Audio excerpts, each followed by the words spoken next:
Woo! All right.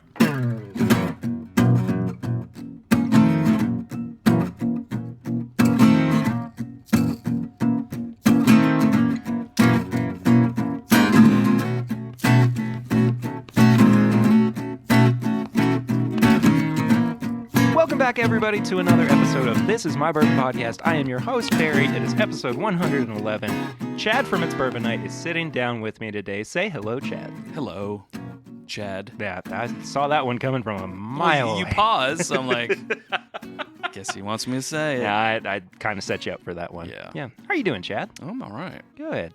Yeah, we talked about, I don't think I've mentioned this on the main episode recently, but we have started doing pregame chats before each episode for Patreon. So for $5 and up on Patreon, you can listen to 15, 20, 25 minutes of us just kind of getting warmed up, shooting the breeze a little bit, maybe talking a little bit about what's going on in the bourbon world, and, just to get our vocal cords nice and loosened up and our brains working before. So if you want to hear some of that, and you can hear us talk about the holidays and some other little topics like, big liquor store releases, you can go and check that out. Patreon.com/mybourbonpodcast. But, Yes.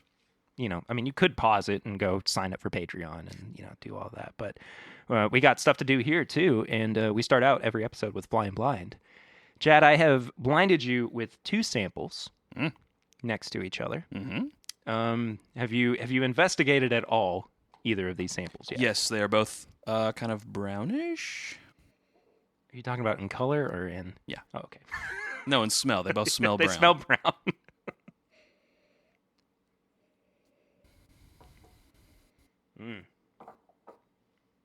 Whoa, two completely different noses.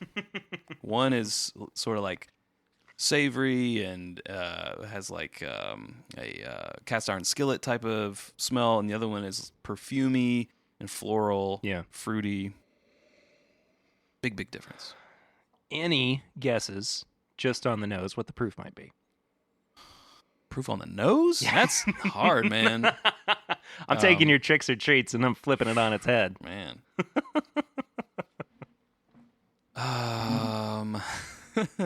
For the I'm just kidding. You can first one. one. You can try it before you do this. It's fine. Okay. Just from the nose, I would say. What are we saying? Sample right or sample 2? We can go A and B. B. Okay. Sample B. Yes. Higher proof than sample A. Okay. From the nose alone. Okay. Fair enough. But based on the taste, though, I love that cast iron skillet note that you brought out on the nose because it's definitely present on the palate. Yeah. It's a little dry. It is a little dry. It's not a hugely long finish, but it's a creeping heat. Mm-hmm. Like my proofometer has been going up since I had this sip. I don't know. I feel like it's settling in around. Man, I don't know. 108? 108. Interesting. Give or take. I mean, there's not many whiskeys that are 108 proof. But you are going off of I guess I could have said 107. At least I'd have a better shot at. You're going with your it. 10 points below, 10 points above scale. Well, really, it should be 5. 5 either way. Sample 2 actually has, interestingly enough, and I every time that I say earthy, I think back to Fred Minnick saying, well, what kind of earthy? And this is kind of an earthy mushroom flavor to me. There's a little fungus there. Yeah. It's really, I like both of these a lot. I think they both have their merits. B could be a higher rye or maybe even a rye. Sure. The nose, man, did this sample come from someone else? Did someone give you this sample? No. I brought this over in a sample bottle so I could truly blind you. Okay. I own both of these bottles. Okay.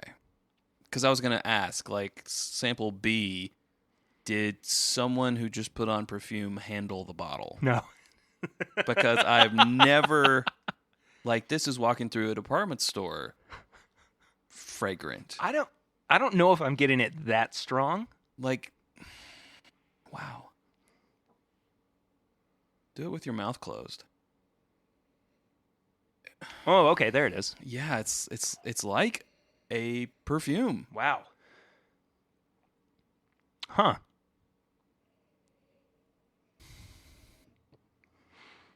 That's so interesting. Yeah, that's one for the books. Well, do you want to know what these are? Or do you have any other guesses before I kind of forgot to to think about the proof on this one.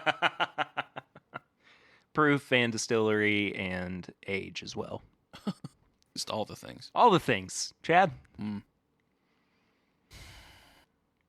Well, now after tasting it, I think sample B is lower proof than A.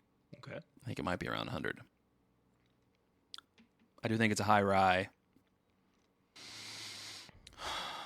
I don't know. I don't know. It's got a creeping front of the tongue kind of heat now. Might be north of 100. I don't know age. I would say maybe A might be younger. Okay. Oh, there's some nuttiness on A now that I wasn't getting before. I see that as well. A little lemon zest. A little lemon zest and nutty, Zesty. especially on the finish. Yeah. Yeah. I just want to know. All right. So, these are from the same distillery. Okay. These are both 7-year-old products. Oh. Sample A Yeah. is the Heaven Hill 7-year bottle and bond. Oh. Sample B is the Virgin Bourbon 7-year 101. Oh. Wow. Okay. So I had just kind of, as I was getting the show together, I was, so, okay, let me back up a little bit. The Virgin Bourbon was sent to me by Joseph Brazo, whose sister lives in North Carolina, and I'd always been wanting to find a bottle of it, and he said, well, I'll just get you one, and I was like, okay.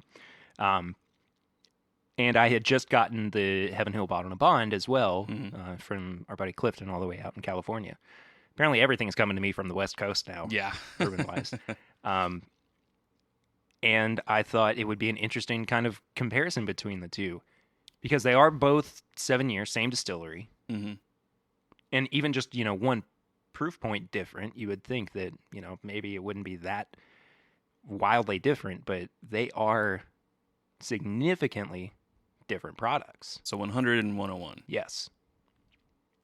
So that was eight points off. Not We'll give it to you. Yeah. Not within 5 like I wanted to be.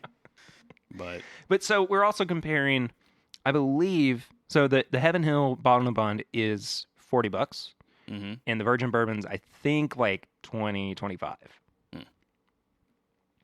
So would you say that the extra price warrants? Well, is it warranted? I guess. I'm real good with words today. Words are good. They are just rolling off the tongue. No. I mean, I can taste differences between them. I think the bottle and bond is nuttier. It's richer. It's oakier. A little bit more full-bodied. But we're talking about $20 difference. We're talking about double. Does it taste twice as good? No, I don't think so. I'm not sure I think so either.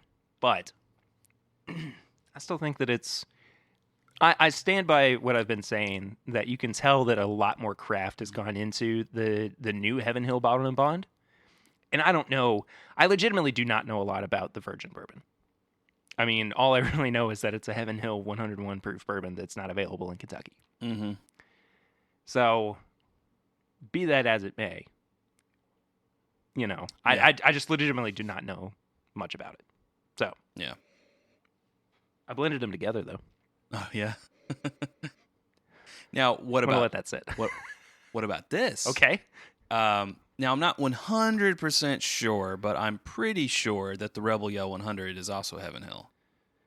Ooh. It's 100 proof. Yeah, but it's also a weeder. It's a weeder, but it doesn't drink like a weeder for some odd reason. And it's $20. That's fair. Pretty sure. Now, again, not 100% sure that it is still made by Heaven Hill. Luxro is making their own product, but I don't know if it's of age. Sure. But that would be interesting. Yeah. you know. Yeah. And Oh, then- I should have included Then you got that. it's I don't know. I feel like if they are making it, it's contract distilled. It's not just a larceny upped 8 proof points to 100 Sure. because it's about $2 less than larceny. And if they're the middleman, then that doesn't make sense. No. I don't know. Not at all. More research needed. More research needed, indeed. Wild speculation. So that was Flying Blind. Kill. I thought that was a fun little one for us to do. A couple of quick things up top.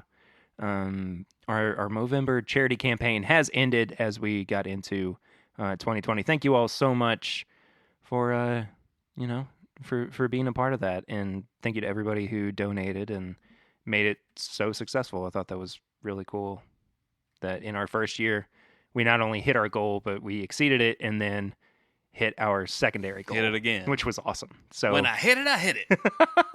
so thank you all so much for doing that. One more thing, if you have not yet given the show a 5-star rate and review on your iTunes podcast app, please go ahead and do that. It is super easy. It is right in app. It is a great way for other people to find the show if they have not done so yet. And of course, you can always tell your friends about the show. If they love podcasts, if they love bourbon, this is a great way for you to bring them into the fold. So that's it. Shall we talk about a bit of news, Chad? We should. Firstly, though, Yes? what do you think about combining them? Because I just combined. I haven't tried it yet. Oh, okay. You go ahead and what do you think about it? It's pretty good. It's kind of taking the best parts of both and putting them together. Actually, that's really good. Yeah. I think Oh, maybe they man. should just 50-50 them and make a new label. Heaven Virgin Heaven? Virgins in Heaven. Kentucky Straight Bourbon Whiskey. Yeah, 100.5 proof. No, that's good, man. it is. I'm a fan of that. I think I almost like this better than either one. The sum is greater than the parts. Yeah. Yes. That's how that saying goes. Okay, good. Yeah, we're in agreement. So there've been a few things that came across the table with the TTB The news desk? over the past couple of weeks. Yes, the news desk. First off, have you heard about all the new benchmark products that are apparently coming to market from Buffalo Trace? I mean, I saw one of them. I can't remember what it was. I think maybe like 100 proof or something. There's a single barrel. There's a full proof. I do believe that there is. There might even be a bottle and bond That might coming be out one of that I there saw. too. I don't know any easier way to say this. Has Buffalo Trace lost their mind? They lost their damn mind. Maybe. Oh, okay. Here's the full gamut of it. Sorry to cut you off there, Chad. I'm gonna let you finish. I was umming. but sorry. That's okay. There is a small batch at 90 proof. There is a top floor at 86 proof. I roll my eyes as well. Yeah, the people can't tell that I'm rolling my eyes. I think they might have been able to hear it. Yeah. There is a bonded at 100 proof, of course, a full proof at 125, and a single barrel at 95 proof. I maintain my question. Has Buffalo Trace lost their minds? Because this is also coming on the heels of announcing Weller Single Barrel, Yeah. which a lot of people, again, we talked about this, a lot of people are saying, well, I can't get regular Weller anyway. Why are they introducing a new product? It's just Why trying are to they thinning the thin herd? the herd. Exactly. Well, Weller single barrel makes sense because Weller is in demand. Now, Benchmark doesn't make sense because it's not in demand. It's not in demand right now, but it used to be pretty prestigious back in the day. So did Old Crow. Fair enough. So what is the difference in the marketing minds at Buffalo think- Trace versus Jim Beam? I don't know. I don't know. Is this a sign of the times, of the end days? Is this the let's put out a comic and make 8 different covers of the same comic and you have to collect them all because we want more of your money? Is this that? Because I know everyone wants to do it, but not everyone can do it. Jim Beam is currently doing it with Baker's and Basil Hayden's and all this, and Buffalo Trace has been doing it with the Weller. Now they're taking their arguably worst product, and I'm a Buffalo Trace fan, and I love everything the Buffalo Trace makes, sans Benchmark. Benchmark, I have said many a time, is the only bourbon to give me a headache immediately from drinking it. I think there's about 3 for me, and that's one of them. Yeah. And another one is Makers. But you know what? I found other things in Makers, basically every other thing except 90 proof Makers. Yeah. I love. So maybe that'll be the story. Okay, let's look at it from a positive perspective. Yeah, let's. Don't like Makers. Gives me a headache. Just avoid it like the plague. But 101. Avoid it at all costs. Avoid it at all costs. 101 proof. I love that. The 46, the private selects, the cast strength, all good. Let's look at Rebel Yell. Rebel Yell 80. Mm-hmm. Not good. No. Rebel Yell small batch. I don't even know if they make that anymore. Not good. Rebel Yell 100. Hey, we have a winner.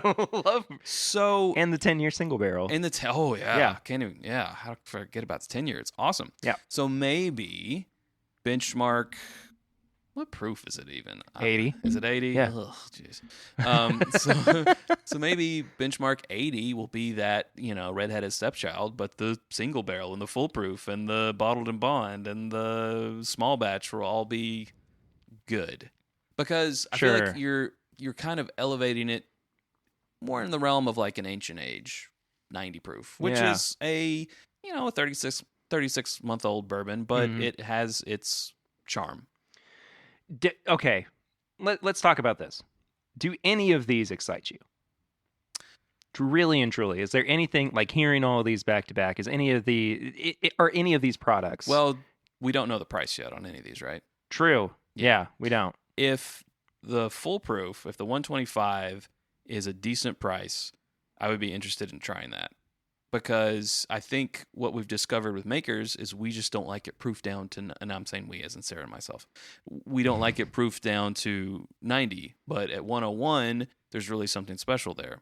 So maybe the same can be said about Benchmark. Now, if they're not doing any extra aging with it, if it's still also a 36-month-old product that's at 125 proof, I don't know if that'll be such a good thing. I don't know if it'll matter if it's bottled and bond, Sure. and what have you, because at least Rebel Yell isn't age stated, which means it's at least 4 years old. So, Well, here's the thing about all these, as you were, and Makers is like 5 years, I think, 5 or 6. yeah. All of these products, from what I can tell, are non-age stated. And I'm pretty sure that Benchmark, as it stands, It's 36. is a 36-month-old bourbon. Yeah. So Maybe it went up a year, which can make a difference. I think seen it can too. In Jim Beam Choice, going Yeah. from a 4 to a 5, and Absolutely. from 80 to 86. It was like, hey, this does make a difference. do you think, in this case, that maybe the small batch 90 proof will replace the 80 proof version of Benchmark? I would shed no tears over it. I mean, if they're still selling it and making money, I don't think they will. If people still reach for that 80 proof Benchmark value pour, quote, Sure. I'm using air quotes, then I think they'll keep it on the shelf. So I kind of see this as, I don't know if this is a sign of the end times, personally. Mm-hmm. I don't.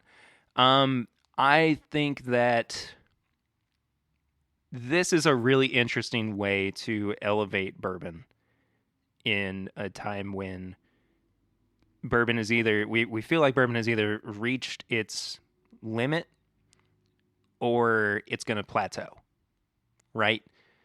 So by doing this with a product that, as we've said, is not well regarded, by taking it and kind of, augmenting it in ways that, give it a little bit more credibility. Bottled and bond is a sign of approval. Foolproof is, something that's becoming more and more apparent with Sazerac products as kind of a sign of, we think this is a great product and we're going to push it out more. I mean, 1792 Foolproof is by far my favorite 1792 line. Yeah, agreed. Or expression. Yeah. And yeah, of course, bottled and bond, that's at least a 4 year. Yeah. Because that's the law. So at least it's exactly an extra year. So I don't know. I think that this, in this case, I think this is a good thing for bourbon. I don't look at this and go, I don't know, man. No, and it could very well be. But let's also look at if everyone starts doing this. If Four Roses takes their, whatever you call it now, yellow label, brown label, all 10 recipes, and they come out with a 10 recipe 100 proof or a 10 recipe full proof, which I'd be all about. Yeah, absolutely.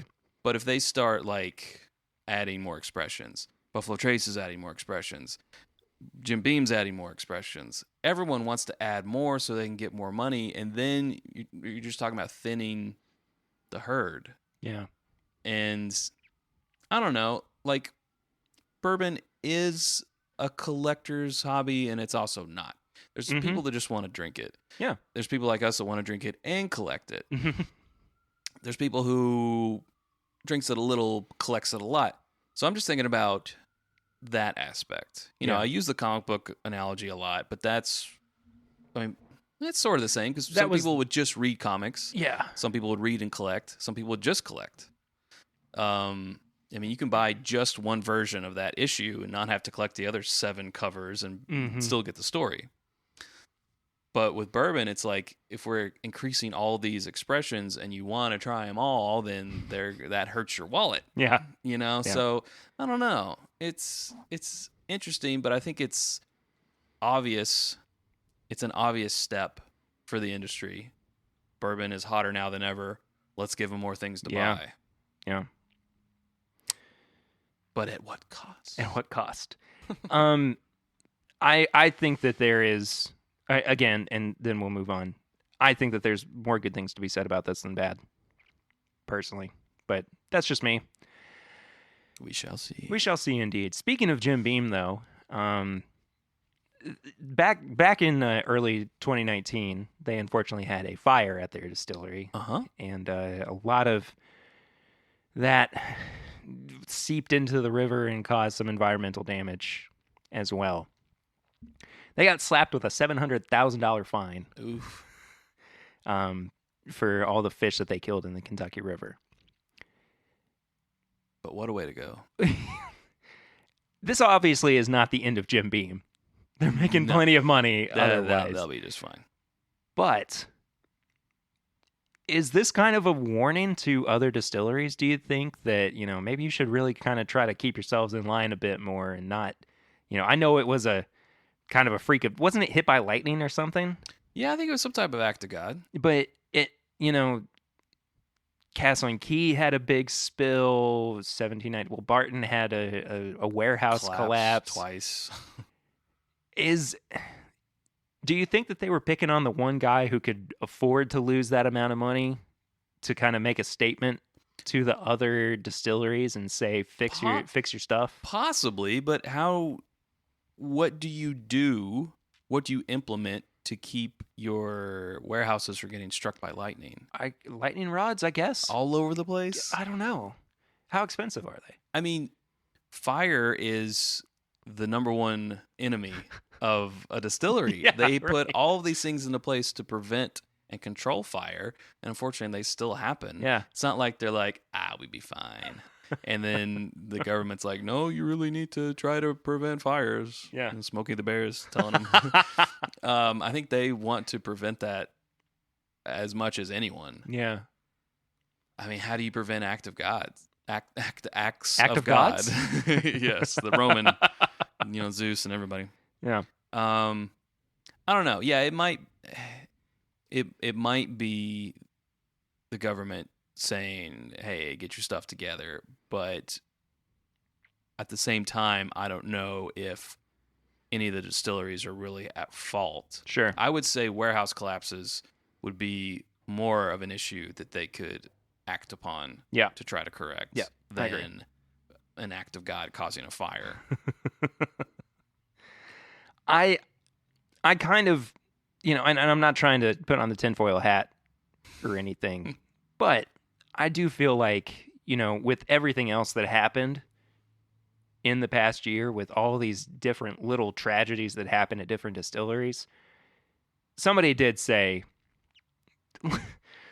we need to try to take care of it a little bit better. I mean, if I remember correctly, the spills at Castle and Key also caused a little bit of environmental damage. I think that did slip into Glens Creek as well. And I mean, maybe, they're going to wind up charging Castle and Key too, $500,000 or whatever it is for negligence. If it's a spill, if it's something that could have been prevented, then yeah. But, acts of nature, or accidents by result of acts of nature, I think are almost out of control, out of anyone's control. Yeah. But acts of negligence, for sure.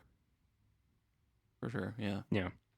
Anyway, that's kind of it as far as like big news topics, except for one, which is going to lead us into our topic for the day as well. And unfortunately, as everybody knows, Al Young, the senior brand ambassador at Four Roses, did pass away on Christmas Day. Yeah, on Christmas morning. Not a great thing to have to wake up to, no matter who you are. And of course, our thoughts and prayers go out to his family, his wife and kids, and everything. I mean, untimely deaths are never good. I mean, they're called untimely for a reason, but goodness gracious, especially during the holiday season. I mean, that's just, it sucks, man. Yes. It really sucks. And reading all the tributes and everything that came out after he passed away, Fred Minnick wrote an article that said bourbon had lost its rose. And it does kind of seem like this light went out in the bourbon industry. I mean, somebody who had been there for years and years and years, who had all these stories and all this passion for it. And, you couldn't meet Al without getting excited about bourbon. That of such a huge icon has passed away. It's just unbelievable. But we send our thoughts and everything out to the family. Absolutely. Actually, as we're recording, his visitation is going on not 3 or 4 miles from here. Yeah. So we are going to be talking about bourbon ambassadors today and kind of their importance to the world of bourbon. Not necessarily just with brand ambassadors or that kind of thing, but how do we promote bourbon both as consumers and drinkers? I would say. So when we say bourbon ambassador, what does that kind of mean to you? I think it's just someone who spreads the good word. I mean, I think we're both ambassadors in our own way, and I think a lot of our listeners and viewers are ambassadors. Anyone who gets a friend into bourbon, invites them over for a bourbon night, anything like that, are ambassadors. And the industry is lucky to have them. To me, it's somebody who, and this is kind of a more general description, I guess, but anybody who is passionate enough about something that they want to share it with other people. And I think that that's kind of at the core of what, people like Al did and do, that bourbon and the bourbon industry has made such an impact on their lives that they want to share that around, And also, by the way, we just poured a Four Roses Private Select OBSV pick from the Galveston. Yeah. That's up around northern Kentucky. Is that where that's from? Neat little store. Been in there a few times, and they seem to have a good palate. Yeah. This one, I mean, you haven't even tried this one yet. I've just nosed it. No. So it's a OBSV 9 years 7 months, and it's on the lower end of the proof spectrum. I think it's 106, 58.9. So 118 and carry the 9 and the 8. So it's almost 59. 59 would make it 118. So it's 117.8. Thank you. Woof, math. That's why I drink bourbon and got an art degree. Yeah. But I figured this was a good little tribute pour in honor of Al, of course. Oh, that's kind of minty on the nose. Mm-hmm. There's a little mintiness on the palate, too. There is. But it's also got this, like, mixed berry Mm-hmm. flavor to it as well. Oh, you know what? I've got a Four Roses pick, the last one that we were on, and I got to stand next to Al Young as we did it. Really? Yeah. He was there with us, and he took us on a tour as they were, when we got the our top 3, and they were remixing them and blending us again. Took us on a tour of the Cox Creek plant. Mm-hmm. But yeah, I can't remember if I think he just sniffed them. He may have also sipped a little bit. Sure. But yeah, we actually got there late because we got misinformation. Did you go to the wrong one? Well, we were told that it was going to be at the other location in Lawrenceburg. And we actually asked. I'm like, "Are you sure?" Because everyone I've been on, they've been there, but I know that they're doing expansions there. Yeah. So I'm like, "Oh, well, they must have moved it." Sure. I'm like, "Okay." So we show up there. Yeah. Told us the wrong thing. So we got there a little bit late. So there was one spot left down at the end, but luckily that had me standing next to Al Young. That's really cool. Yeah. Do you still have that? Whatever that pick was? It's right over there. I could grab it. Should we have some as well? Yeah. Let's do it. All right. Not to downplay what you're bringing out, but this is a very good It is. Four Roses bourbon. I quite like it. No, but I think that when we think about the bourbon industry as it stands today, there is no bourbon industry without the ambassadors that went out individually in the 70s and 80s and 90s and said, we love bourbon so much that we're gonna literally beat the bricks. Exactly. Yeah. Mm-hmm. Yeah. And that I feel like that legacy continues not just through the people who work for distilleries, but also who spread the good news of bourbon, just by sharing bottles, just by talking about it with other people. I mean, I always say there's a new bourbon drinker born every day. They just have to wait 21 years. They just have to, well, yeah, but I mean, it's a metaphor, Chad. Oh. Okay. So this pick, it was through 3 different organizations. Oh. One no longer exists, and I'm not going to name them, but they took the tag off of theirs. So for the longest time, I didn't know the recipe, the age of this, because I got it from that store that no longer exists. I was having a bourbon night with a buddy of mine, and he brought a friend from his work. And that friend brought his favorite ever Four Roses pick. And it had, I think it had He-Man. It had a He-Man sticker on it. Drinking it and like, yeah, this is really good. This is really good. And then Sarah comes home and she sees that sticker and she's like, hey, do you know we were on that pick? And I'm like, what? She said, yeah.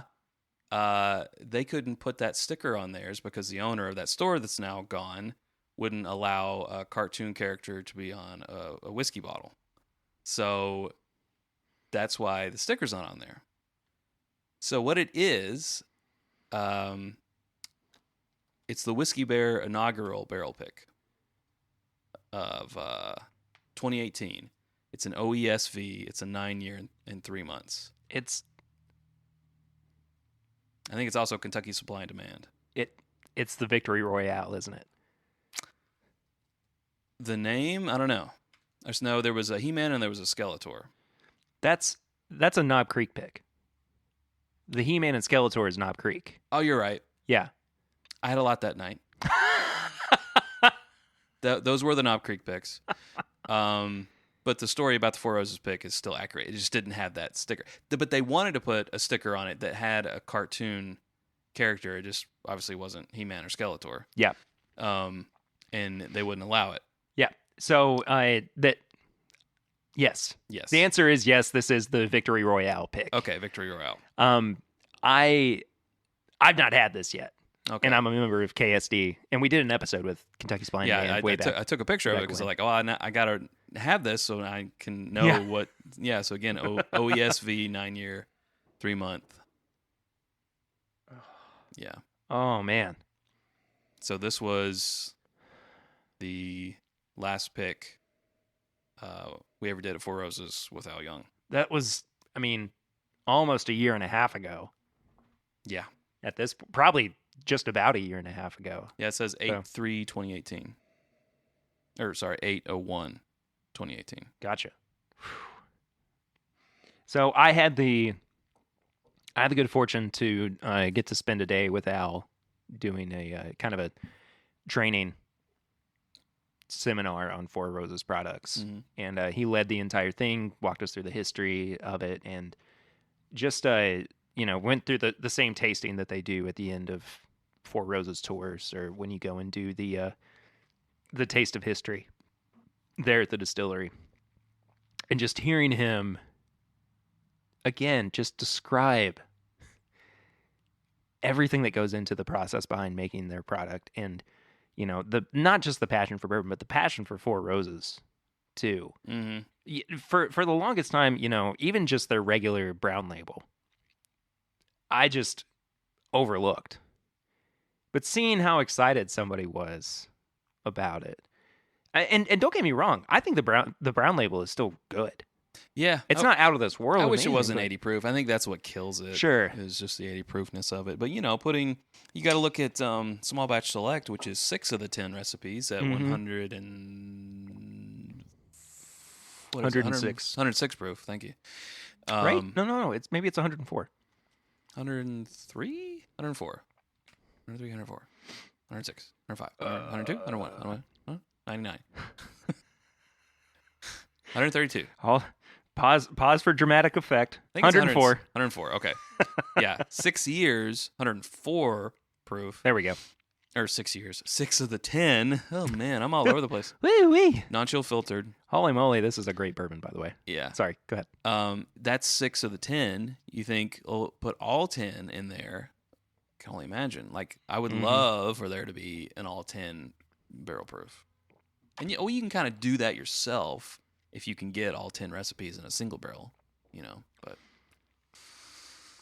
Chad, I'm guessing that you haven't listened to the episode that came out this week, have you? No, I haven't. Well, it's been a week, and I'm not spoiling anything for anybody, I guess, if you've already listened to it.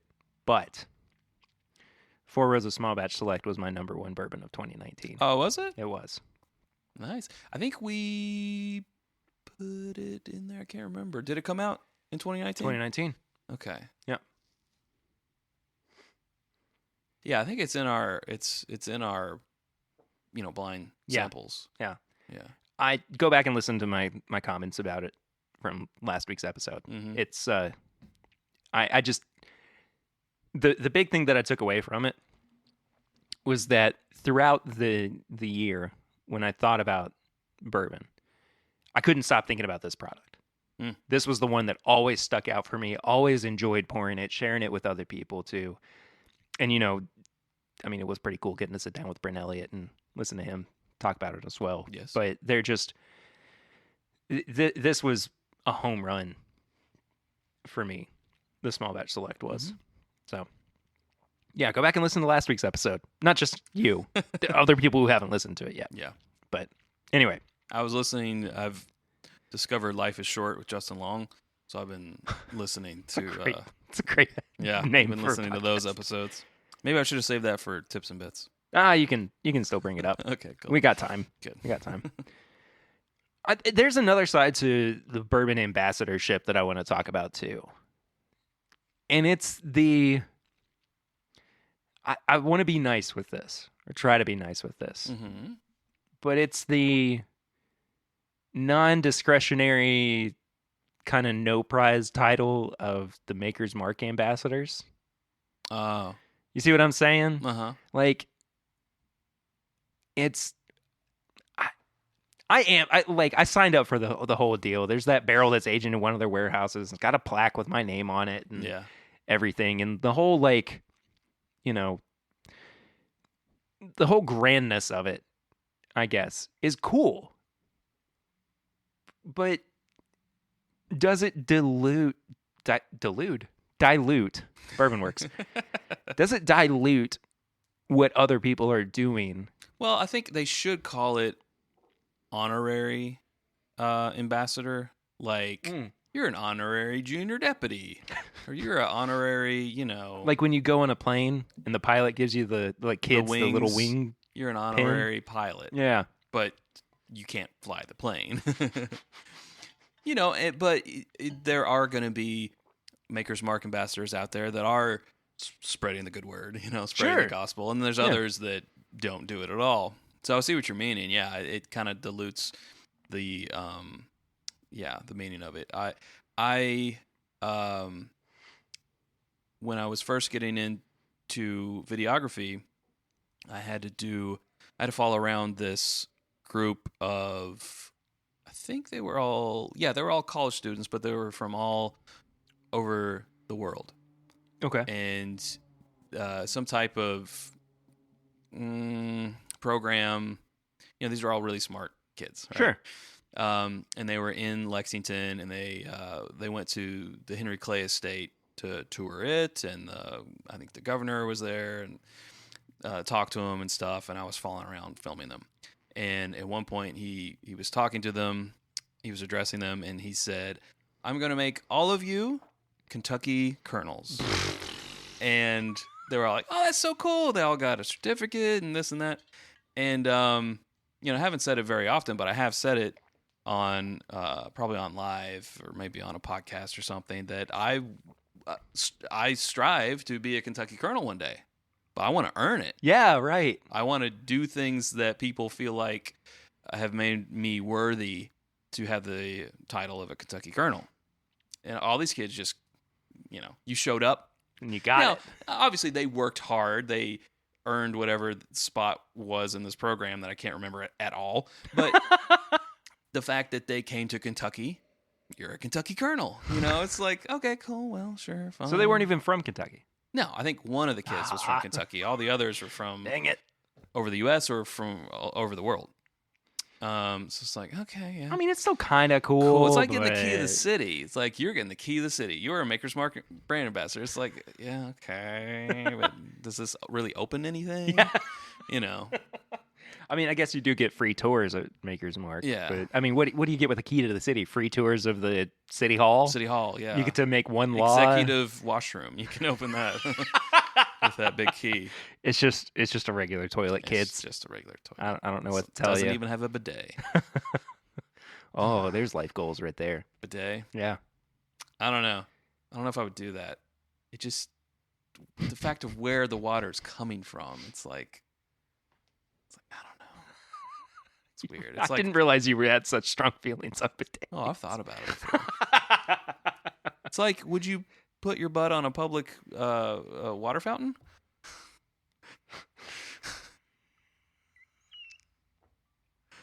Real talk. Anyway, bourbon ambassadors. Oh, he's dodging my question. I don't know if I have an answer to that question just yet, Chad. So let that. Well, you think on it. I will think on it, and as we're thinking on it, I think we should probably talk a little bit more about being an ambassador for bourbon. Yes. So, but I think that people don't realize too, and I want to go back to a previous point that I brought up. What everything went on. That's not the way to say that. Everything that went on. Start over. Everything that went on behind the scenes in the 70s and 80s and 90s. Yeah. And I've said it before, but just the fact that each of these master distillers at that time, Jimmy Russell, Booker No, went out independently to fight for something that they loved. Mm-hmm. And it basically wound up working, Yeah. And I think that's, we can get a little meta here, I guess. It's important to fight for something that you love, and fight for things that mean a lot to you, Mm-hmm. or it's things that you see have had a positive impact on the world around you. And it's so easy to dismiss spirits or alcohol in general as being just something that, they're just drinking to get drunk, Yeah. or there's, no sense of community behind it, or whatever. But the community is the big part that makes me love bourbon so much. I mean, it's non-political. It doesn't, distinguish race. It doesn't, keep you from going to a certain location because you don't believe in certain things. I mean, it just is all inclusive. Mm-hmm. Yeah. And, being a musician too, I mean, that kind of led me down that path of having that mindset and everything, because music is so universal. Yeah. But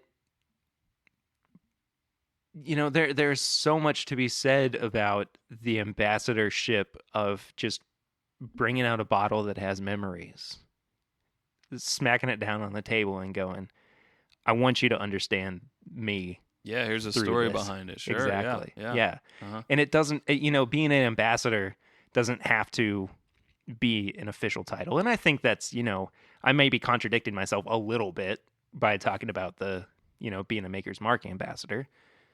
But the way that we conduct ourselves in regards to bourbon and in the company of others while drinking bourbon is a reflection upon what bourbon means to us. Mm-hmm. I think, bourbon itself is meant to be shared. Yeah. And what do you do while you're drinking? You don't sit there in silence and drink. No. You talk and you share. And it might make you talk more than you normally do, too. For sure. The filter comes off. Woo. The stories come out. So you share a pour, you share a story, you share an experience. And life is but a collection of experiences. So, bourbon, the water of whiskey, the water of life, right? Mm-hmm. So it itself just begs to be shared. Yeah. Not just in consumption wise, but in experience wise and story wise and experience wise.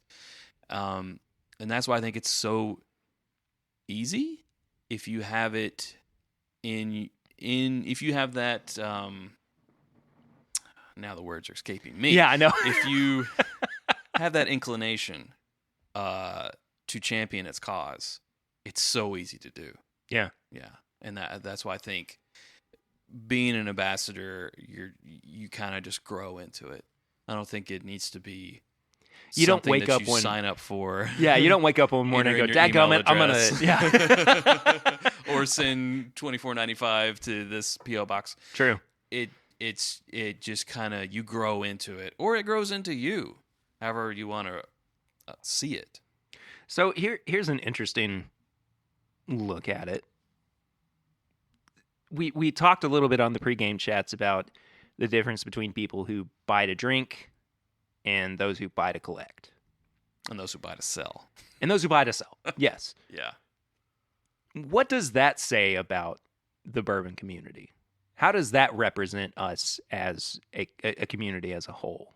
Well, I think it's a personality trait. Myself, I have a collective personality, or I have a personality of a collector, I should say. There you go. I've collected comics, I've collected coins, I've collected stamps, I've collected Have you matchbook really? covers. Yeah.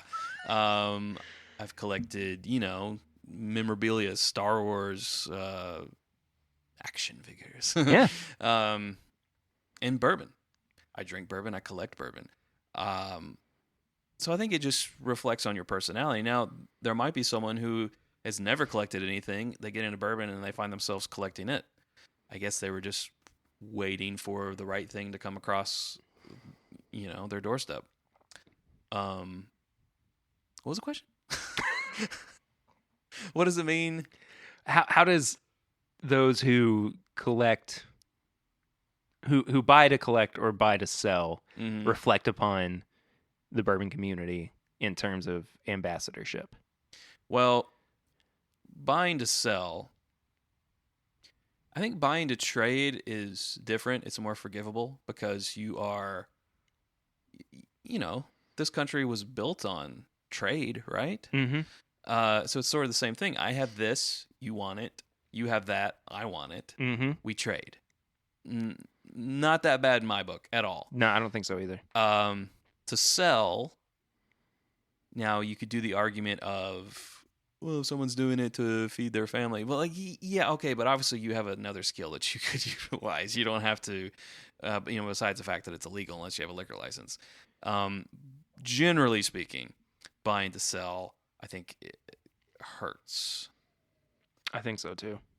To a degree. Now, there's some people who have the income, who don't mind to pay secondary prices, but don't have the means to wait in line or to hunt, and their store never has it. So how else are they ever going to get it unless they buy it from someone, no matter what they're charging? Do I want to deny that person from having that bottle? So let's say they're going to spend 4 times what it retails for, but they're going to drink it. Sure.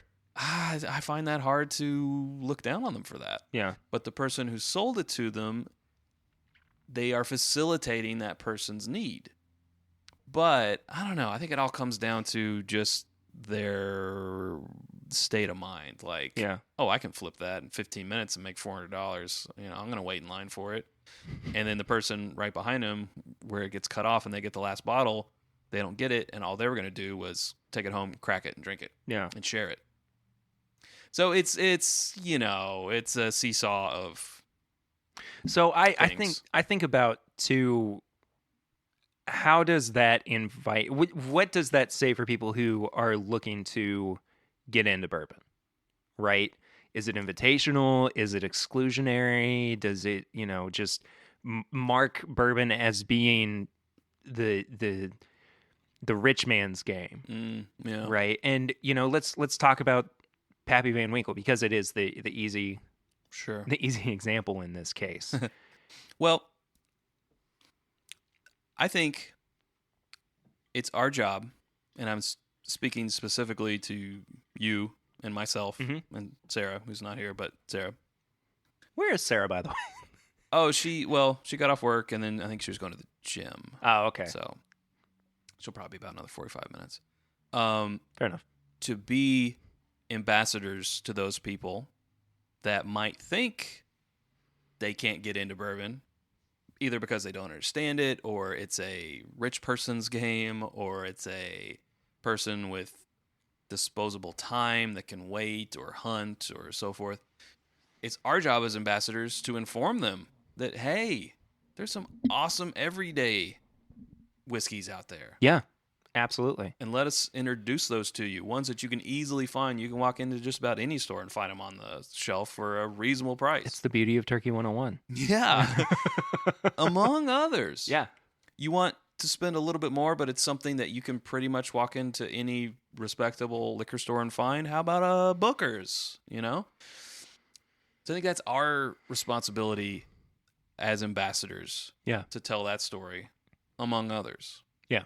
To keep, because I do think that is something that a lot of people get stuck on. Like, oh, well, I don't know the first thing. Like, I hear these people talking about they smell, this and that, and floral and everything, and I just don't understand it, and this isn't for me. I can't get it. It's like, well, you don't have to do that. One of my favorite things too recently has been people who, if it comes up in conversation, I'm like, oh, I have a bourbon podcast, and they go, oh, so you must, really be into bourbon and know stuff about bourbon. I'm like, yeah, sure. And they're like, well, have you had Pappy Van Winkle? Even people who are on the periphery of it. Right. They know that there's a prestigiousness. Because news stories get written about that. Yeah, exactly. Yeah. Exactly. Yeah. I don't know exactly what my point was in bringing that up, but it just was, I hear that more and more. Yeah. I feel of people going, well, What do you think about that? Tell me Pappy Van something Winkle? about it. Have you had it at a New Orleans? But have you had it in a New Orleans?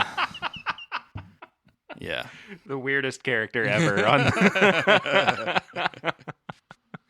No, I think that's the other side of it that we have to talk about too. That bourbon isn't all about having the high dollar bottles and everything.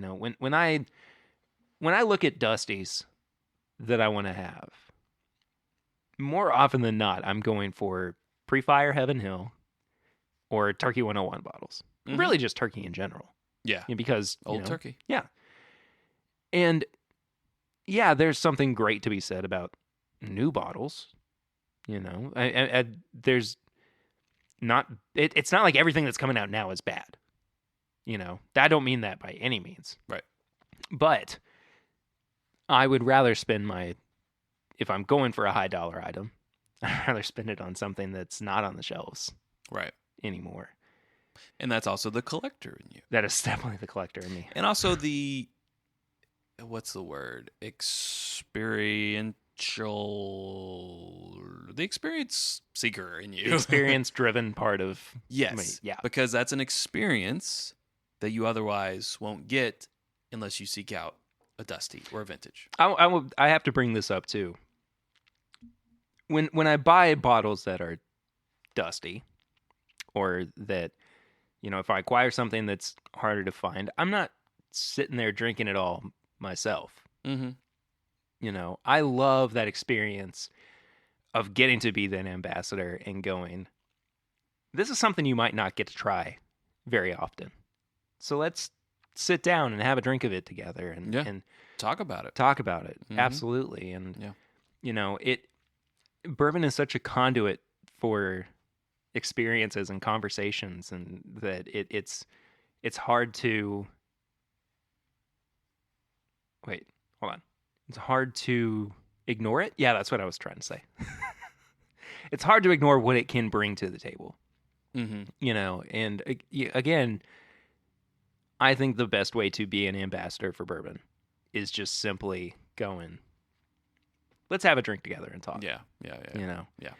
And I think that, when you talk about where Al came from, I mean, he didn't know everything about Four Roses when he started working there. He learned it over time, and, it's easy to get in that mindset again of there's too much.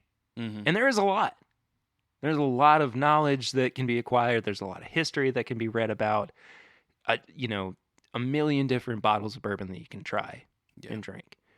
But the important part of it, I think at the very least, is what do you have to bring to the table? What can you share with other people about how bourbon has impacted you and how this community has impacted you as well? I mean, this podcast, and it sounds like I'm trying to dote on you and put you up on a pedestal and everything, but this podcast doesn't really exist without seeing that there was a place for media in the bourbon community.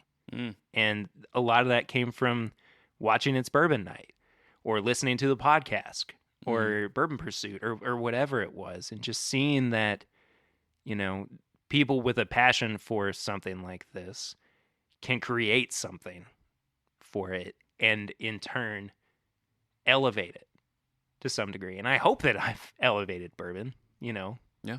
But I think that, the bourbon boom isn't going to end because Buffalo Trace has put out 5 new expressions of Benchmark. But I do think that we all have our job to do as bourbon drinkers to elevate it to, the standard that we all expect it to be. Now, if you want to go shoot bourbon, that's fine. I mean, I can tell you why you shouldn't, but as for me in my house. Yeah, you can. You can do whatever you want. All this to be said, Al Young will be sorely missed. And if his legacy is to be continued, we all have a torch to pick up, I think. For sure. Not just for Four Roses, but for bourbon as a whole. Yeah, and I think he represented the fact that there's people out there like himself, like Freddie Johnson, who aren't the master distillers, but that are just as important Absolutely. to the brand. I mean, people go to Buffalo Trace just to see Freddie. Yeah. Mm-hmm. That's huge. Yeah. So yeah, I totally agree with you. Mm-hmm. I didn't mean to cut you off if I did. No. Okay, good deal. No. Well, I'll say cheers to Al. Cheers to Al. And on that note, shall we review a bourbon? Let's do it. Let's review something. Yeah. How about this 1792 12-year-old Let's do that I that. picked up the other day? Years. Chad, you were telling me before we started recording that you had this once before. Yeah. What were your kind of initial reactions to it? Well, Good cork pop first. I don't think my initial reactions were fair because of what I was having around it. Sure. Yeah, well, there you go. Because we were having some William Heaven Hill, and we were having some vintage bourbon from the 60s, and we were having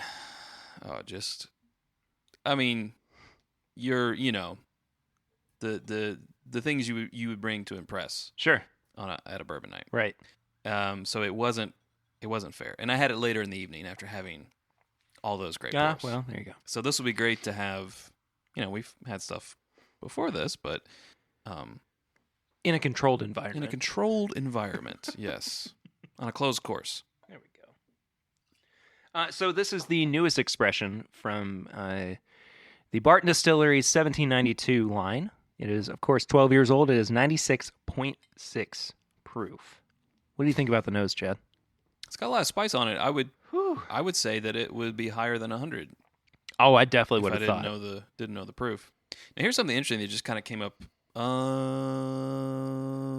the 31st/1st because I took a bottle of Michter's 10 to a New Year's Eve party, and it's what 90. I can't remember the proof. 94, 96. It's under 100. Sure. 10 years old. Michter's, sourced. And I was saying, you know what? I think this might be my favorite under 100 proof bourbon.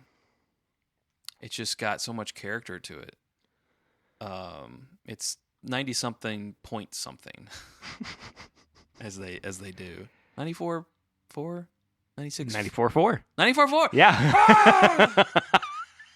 I'm amazing. Right on the money there. Oh man. 94.4. I kind of have to agree with you. It's so good, and we polished off that bottle. It's gone. What about It's gone. Chad? What about Elijah Craig? Elijah Craig's small. All right, small batch. here's what we're gonna do. No. Not right now. No, I'm saying no. It's not as good as Michter's. Okay, fair enough. Yeah. Fair enough. It would be amazing if it was. Sure. Because the price difference on them, Here's a question: and availability. Yeah. When was the last time that you had regular Russell's Reserve, the 10-year 90 proof? Oh, it may have been close to a year ago. I had it recently. I was so surprised by how good that bottle is. Honest to goodness. Mm. I mean, like we spend so much time talking about the single barrels. That's 110 proof though.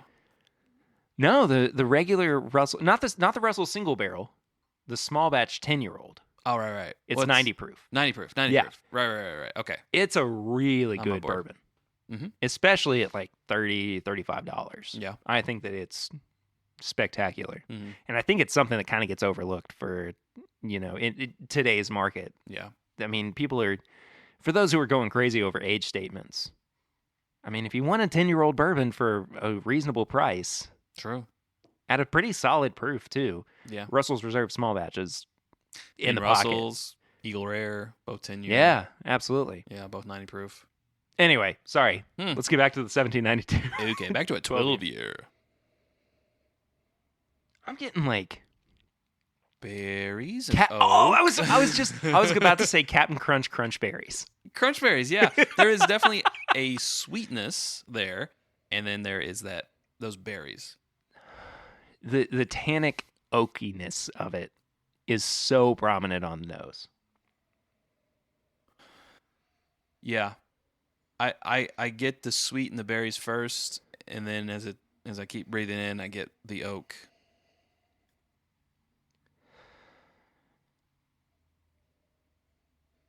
There's not a lot in the way of like traditional bourbon notes.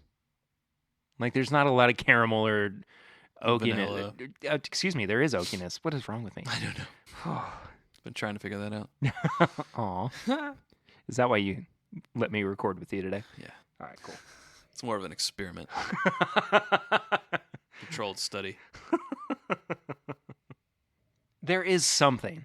There is a little bit of honey I was going to say or tea, yes. like a sweet honey tea There's a light underneath there. peanut brittle note in there too. I have to kind of dig for it, but it's definitely present. Yeah.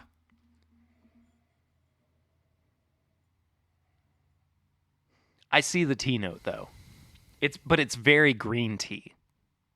You know the weirdest thing I just got? When I closed my eyes and took a breath, because sometimes that changes things. I don't know why. What is it called? Irish Spring. The body wash? The bar soap. Yeah. Oh, okay. Yeah. Fair enough. Irish Spring. I can't remember the tagline for that, but I could see that. The palate hits you right up front with the oakiness too. It kind of took it a second for it to start finishing before I got the tea first. Then I got the oak. Now I'm getting the proof is starting to build from the back of my tongue. Back of the tongue forward. Back You of the made a tongue hand forward. motion that nobody else will Yeah. will see but me, but That's why I'm in a I'll treasure visual- that forever. That's why I'm in a visual medium. So you get all those nuggets. I heard somebody the other day say all the worst podcasts are filmed. Wow. So I'm never going to film the podcast now. They're like, because it's just two sweaty white dudes in baseball hats sitting around talking about their average opinions. I was like, okay, never doing that. Well, we get referred to as a podcast a lot. Mm-hmm. Yeah. I've heard people refer to you all as a podcast. Yeah. It's like, I'm what? like, I don't get it. It's so confusing. It's so because not a podcast. For the longest time, people didn't understand what a podcast is, and apparently they still don't. Yeah, right. But they think they figured it out, and now they're just using podcast as like they know what it is. Like, oh yeah, you all do a podcast. No. Well, we do for our patrons. Actually, Actually. So the berry note's kind of coming through on the palate a little bit more as I get into it, but it is still very like Captain Crunch berries. I mean, not as much as the nose. I feel like I got more of the crunch berries on the nose. I agree. But yeah, it's there. And that barrel just really builds in your mouth as it settles in. Oh. I'm starting to get like a snickerdoodle flavor on the finish. I mean, it has a sweetness. There's no It does. denying that No. sweetness. It is there. I think this I kind of wish that I had this in 2019. Mm. And I guess I did. I bought it on New Year's Eve. Oh, did But you? I of course bought it after I had done my best of 2019 right. because I feel like it at least would have made my honorable mentions. I will say this: it's I'm liking it a lot better than I had it when I first had it. Yeah. It was also a neck pour, and this looks like you have about a fourth of it drunk. So drink. So maybe it's just opened up, and that helps it. I think it has. I mean, because when I first had it, it was overly tannic. I mean, just way, way, way over the top, barrel heavy, tannic char. Like, you just couldn't taste anything other than that. Mm-hmm. And now it seems like the barrel aspect of it is really commingling nice. Nicely? Nice. I don't know. Whatever. This should also be called, This is Me Trying to Figure Out the Dictionary. Yeah. Words. It's commingling with everything else on the flavor profile, I think. I think that this is really quite good. What are you picking up there as you sniff like a rabbit?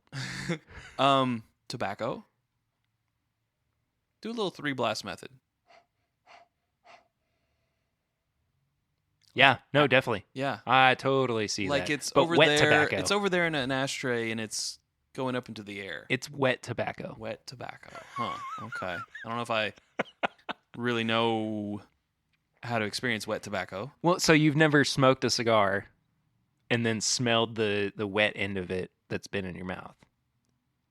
I don't know if I have. Is that a thing? I mean, I've done it before. So it's apparently a thing. Apparently, yeah. Anybody else, write in, please. Let us know. Or is just Perry a weirdo? Maybe I am. Who's to say? But I'm not a cigar smoker, so if I've missed that part of the experience, that wouldn't surprise me. But I definitely do get the cigar tobacco note on there, though. And that's probably 12 years, that's when you're starting to get into the leather notes and the tobacco more prominently than, younger ones. I think they did a really solid job with this product. Honestly, I wish it was they just gone straight 100 proof or above. I feel like that, but I understand it's 12 years old. You need to get more out of the barrel. Now, I don't understand the acuteness of 96.6 proof. I don't quite get that. Yeah. What was it about that extra 0.3% that think pushed it? Whenever it's like that, you have to assume that the master distiller was tasting it at several different proofs.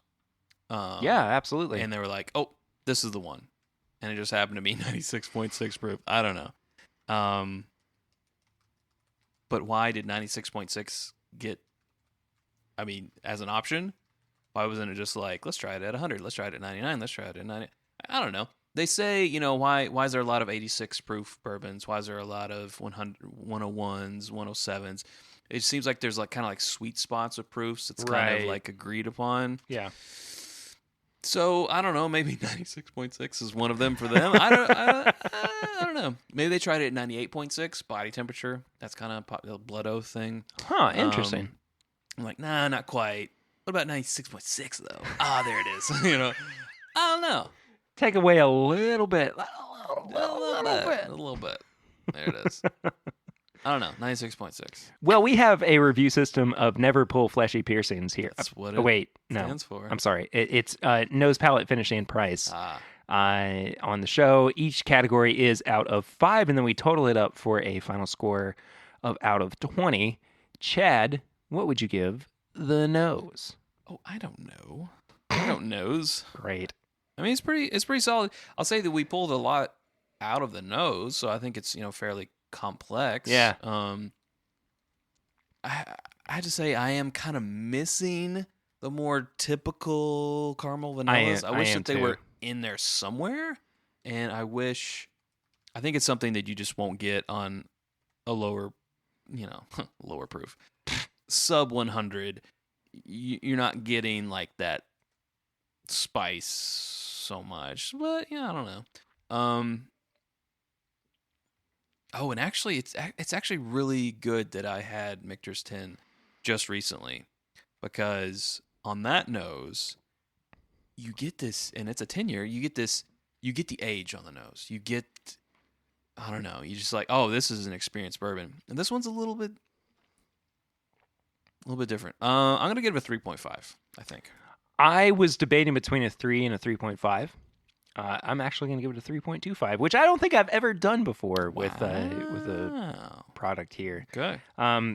This one, interestingly enough, is going to be a little bit more chop and change with me. I've got some numbers floating around here that are going to hopefully not throw me for too much of a loop. But I gave it a 3.25. I didn't quite think that it was enough to push it into that 70% category, but I think that it's got, as I said before, a lot of interesting things going on. Mm-hmm. No, I think that it's got a lot of depth to it. I think that, there, and honestly, I feel like every time I've gone back to it, it's been slightly different. Yeah. So, and I do agree with you that I'm missing the normal bourbon notes in there, but I don't think that it's suffering from that too terribly much. So 3.25 is what I gave it on the nose. I gave it a 3.75 on the palate. 3.75. Yes. I'm liking the finish more than the palate. I gave the palate a 3. So it's a stair step for me. I gave the nose a 3.25, gave the palate a 3.75, and I gave the finish a 4. A 4. A 4. Okay. Chad. All right. I say a 4. A 4. What say you? What are we talking about? The finish. The finish. Oh, I gave it a 3.5. 3.5. Yeah. Yes. So you thought that the nose was as good as the finish, as you post a story to Instagram. It's Patreon. Oh, Patreon. Oh, okay. All right. It's a lens. Well, this is way past the point of anybody who's listening to this podcast being able to check out that lens. But you thought the nose was as good as the finish. Yes. I thought that the finish was better than the nose, which is why I gave it a 4, of course. Okay. The finish really is where everything kind of started to come together for me. And honestly, that's where things started to kind of grow and not necessarily explode, but kind of evolve, I guess. And even as I'm talking, I feel like I'm discovering new things with it. Like there's a watermelon note that I'm picking up on the finish as I'm talking too. It surprised. I mean, like if you had asked me like in a vacuum of 30 seconds to describe this, don't think I would have been able to give you that note. Right. But because I have had a little bit more time trying to dissect it, I think that's really kind of come through. So I think the finish is really quite good. Yeah. Quite spectacular. The finish. Even. Yeah, the finish. I don't know. It does go on for a while, more than you would expect a sub 100 proofer to go. I'll give it that. It might be better than the nose. I mean, I might up it to a 3.75. Okay. It does hang around. Is that your final answer? It is enjoyable. Yeah, I think I am going to bump it up. Okay. I'm going to bump it up. Now, you need to tell me what you paid for this.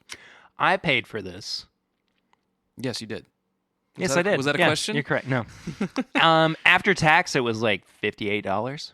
Is that all? Yeah. Wow. Mm-hmm. So pretty much at retail. I think retail on this was actually $50. $50.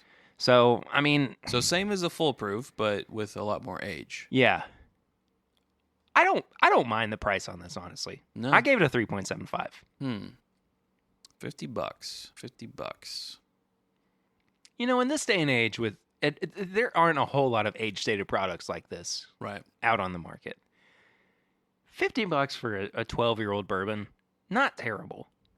I'm gonna give it a 3.75 also. Yeah? Yeah. Wow. I really do think that 1792 did something well with this product. Barton did something well with this product. Mm-hmm.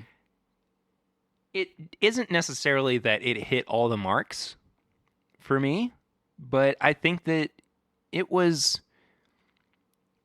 didn't need to. I mean, because it doesn't taste like what we would call, I guess, regular bourbon or normal bourbon or kind of benchmark bourbon. Not benchmark, but yeah. Hey, now.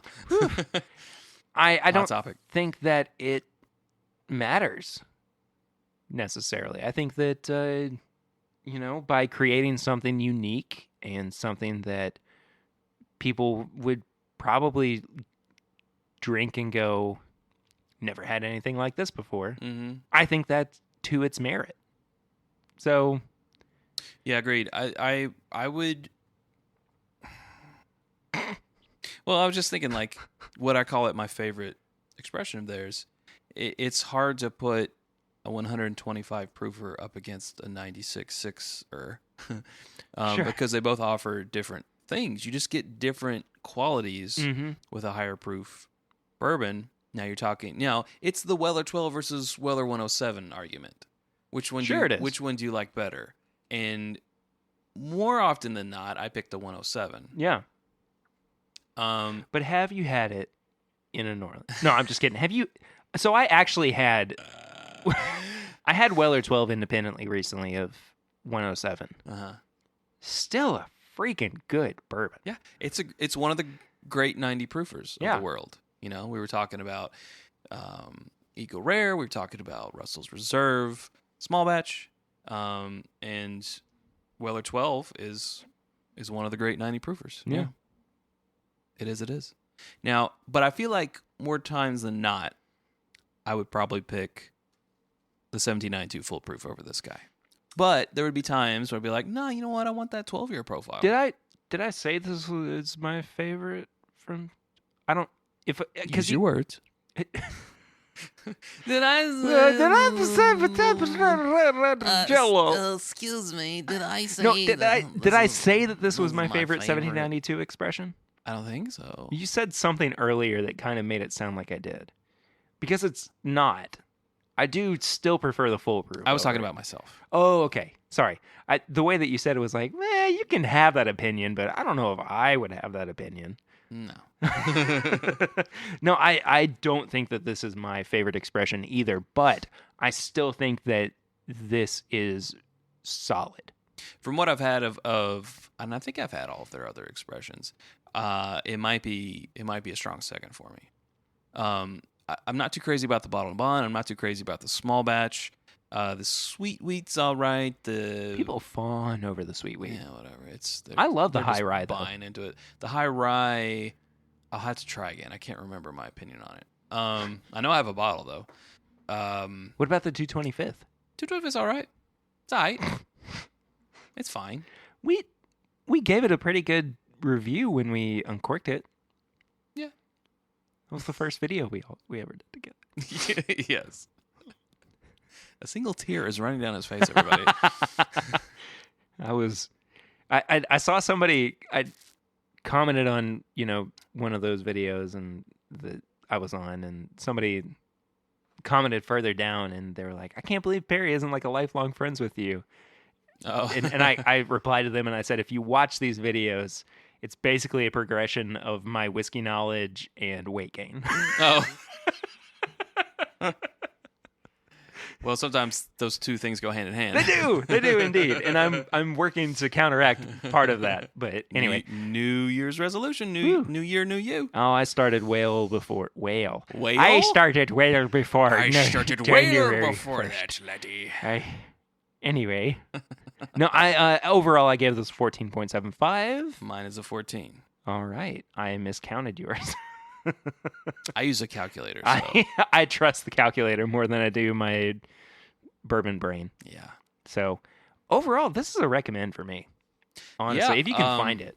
If you can find it, yeah. $50. Not bad. This was every now and then, you'll find a store that posts on Instagram or Facebook or whatever, and they'll, say, hey, we've got these new bottles in. So there was a Lexington store that posted when they had this in Taylor Small Batch, and they had 2 bottles of the 12-year 1792, and I walked into the store, and there was a guy holding one in a bag, and I could just tell by the shape of the bottle, and I was like, oh, did you get the last of the 12-year? And he was like, no, I got the first as far as I know. Oh. And the guy behind the cash register was like, here you go. Nice. So I have a few bottles, I guess, in Lexington of this. Yeah. But if you can find it, go grab it, I think, or at least try it at a bar. Yeah.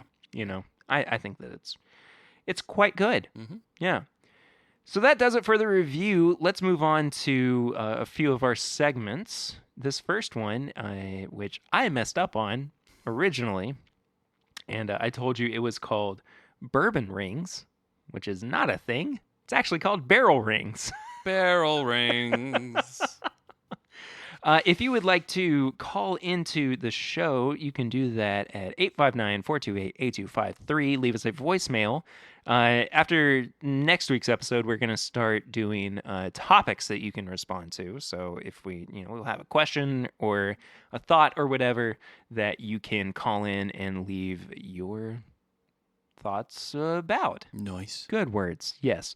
This week's Barrel Rings comes from Steven Sussman. Steven. All the way up from New York. New York. So here's what Steven had to say. Hey, Perry, this is Steven Sussman. So my question is, who is one master distiller or anybody in the bourbon industry right now that you find to be inspirational to you currently? So one master distiller or anybody in the industry that we find to be inspirational. I find it kind of easy to, as we've been talking about, Al Young. Yeah. Absolutely. But I think that when I got into this community, things were already kind of in motion, and I was able to kind of slot myself into what was already happening in terms of media or entertainment or whatever you want to call it. And it's funny. I've kind of drawn a lot of inspiration from, and she's not there anymore, but Marianne Eves at Castle and Key, seeing somebody who took something that was kind of, I don't want to say dead or decrepit, but something that could have been tweaked a little bit, and still building upon what came before and making it their own. I find a lot of inspiration in that. Yeah. I feel like the podcast came out at a time where, if I hadn't done it then, it would have gotten a little bit lost. You know what I mean? Like, it was just at the right time to slot into that entertainment part of the bourbon community. So to see somebody who has worked in that realm and be able to kind of make it my own, that's kind of cool and gave me quite a bit of excitement and inspiration. Sure. Absolutely. So, what about you, Chad? Well, I know Sarah were here. She would say Peggy No Stevens. Oh, absolutely. Because the first female master taster ever, and someone who has built her own industry, her own business. The woman's a genius. What she can do with pairings, with food pairings. Oh yes. She is a besides that, a ball of energy and enthusiasm. Talk about a bourbon ambassador. Peggy is amazing. But I'm not going to say her only because I feel like that would be better off for Sarah to talk about. Peggy is her officially her mentor. Officially her mentor. Yeah. Thank you. Yeah. This has just been the podcast of no words coming. Yeah. No, it's all right. And then much like you bringing up Al Young, I immediately thought of Brent Elliott, who has just been completely accommodating with his time, and who is just, you talk to the guy for a minute and understand his intense enthusiasm towards bourbon and the science behind it. Yeah. He's a described bourbon nerd. Yeah. So those, I guess, are like ones that I could say. If we're talking kind of in the media realm too, Fred Minnick. Sure. Absolutely. And especially if we're talking about mentors. Yeah, completely. He's someone talking about building his own brand. He's been very successful in doing that.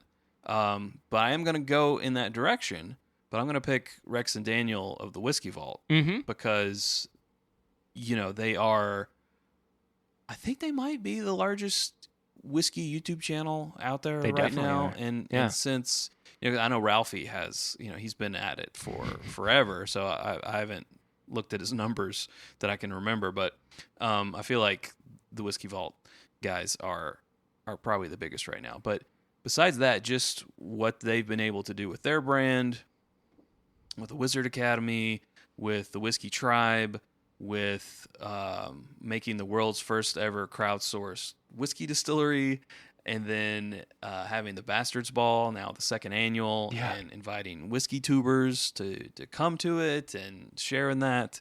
It's all pretty remarkable. So they're very inspirational. Yeah. Yeah. I want to touch on Fred for just a minute, too. I don't know if I've ever really talked about this on the podcast proper, but I really do have a good relationship with Fred. And I've been able to reach out to him anytime that I've had questions about what's going on in the industry, or, what should I do with this, kind of in the same vein as Sarah, having a mentor in Peggy. Fred has definitely been that for me as well. Maybe, not necessarily as, officially, but he's been a guidepost for me. And going back to Peggy, one of the coolest moments ever in my entire life will be after the first live show that we did, and her coming up to me and going, "You remind me of a young Fred Minnick." Oh, nice. And that just totally blew me away, that I was even in the same, in her mind, ballpark as somebody who is so prominent in this field and does so well and continues to be well regarded. I mean, like, that just, I don't have enough nice things to say to Peggy for Sure, yeah. even bringing me up in the same conversation as Fred, much less saying that I reminded her of him. Yeah, So, that's awesome. Anyway, Fred is a huge inspiration for me. And hey, man, I hate to not talk about you guys too.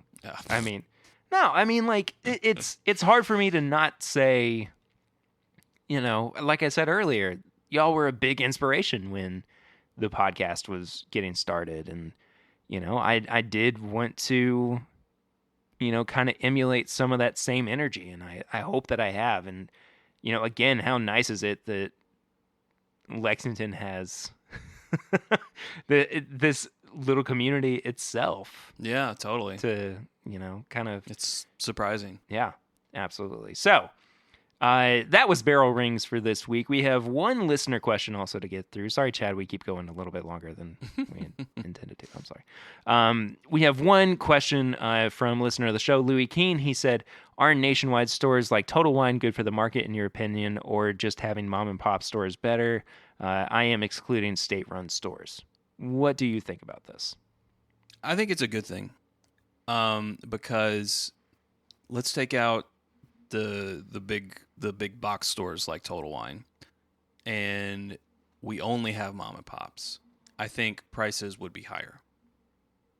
I think Total Wine sets a precedent, and unfortunately, it's a precedent that the it's a precedent that the mom and pops can't follow, because they can't afford to sell Wild Turkey 101 for $16.29. Sure. And Total Wine's making like 5 cents on a bottle. They can't afford to do that. But if that wasn't around, they might try to sell it for $27 all day. Sure. So it's like it's good to have a system of checks and balances. And I feel like big box stores add to that checks and balances. I definitely agree with you. I don't know if they're necessary in the day and age of ABC stores. But, in non-ABC states, i.e. Kentucky, I can see their merit. Sure. But overall, it's not. Yeah. I don't know if they're 100% necessary. Sarah walked in. Yeah. Hi, Sarah. All right, let's finish up the show with tips and bits, shall we? Yes. What are your tips and bits this week? I would say that podcast I mentioned, which was Life is Short with Justin Long. With Justin Long. Yeah. Yeah, Awesome. no, it's good. It's I just finished listening to Neil deGrasse Tyson interview Nice. that he did with him, and he's a very interesting fellow. He is indeed. Yeah. I got, and this is real cool and awesome of me to talk about, like I'm the big nerd I am, but I got a Nintendo Switch for Christmas. Oh, cool. And I have enjoyed it a lot, maybe more so than Nice. I should have. But my favorite game to play on it so far has been Untitled Goose Game. Oh yeah, I've actually just- watched a playthrough of that. It's just ridiculously Yeah. fun for a game where you're just playing a goose that's going around and annoying people. Annoying people. Yep. Mm-hmm. Yep. I mean, throwing that rake into the water. Yeah. Very High satisfying. High point of 2019 for me. All right, Chad, where can people find you if they would like to do that? They can find us on YouTube. YouTube.com/itsbourbonite. Patreon.com/itsbourbonite. Instagram and Twitter @itsbourbonite. And then whiskeyambitions.com. You really had to think about that one. I did. Didn't you? Yeah. Well, I am at PRaider1492 on all social media channels. If you want to follow the show, it is at My Bourbon Pod on Instagram, Facebook, and Twitter. As we said up top, you can give us a 5-star rate and review on iTunes right in app if you would like to do that. It really does help new people find the show. You can also share it around with your friends just by telling them about it. You can find all of our apparel and merchandise at bourbonshop.threadless.com. If you have not joined our Facebook group yet, you can head to facebook.com and search for This Is My Bourbon Group. Just a couple of questions for you to join. Let's see. What else? I know there's something. Barrel Rings, you can give us a call at 859-428-8253. As I said, we will, after the next week, have a question for you guys to respond to, so be on the lookout for that. And then last but not least, Bourbon Shop. Nope, that's not it at all. It's actually patreon.com/mybourbonpodcast where you can become a patron of the show for as little as $1 a month. At $5, though, you get the bonus episodes that come out once a month. You also get the pregame chats that are coming out every week before each episode. You also get some live streams and bonus content. Otherwise, I can't think of it all right now. I'm trying to really get through this so we can get out of here and you guys can eat dinner. Thank you all so much for listening to this week's episode. I will see you all next week. Chad, thank you for sitting down with me. My pleasure. Absolutely. Until next week, I'm Perry, and this is My Bourbon Podcast.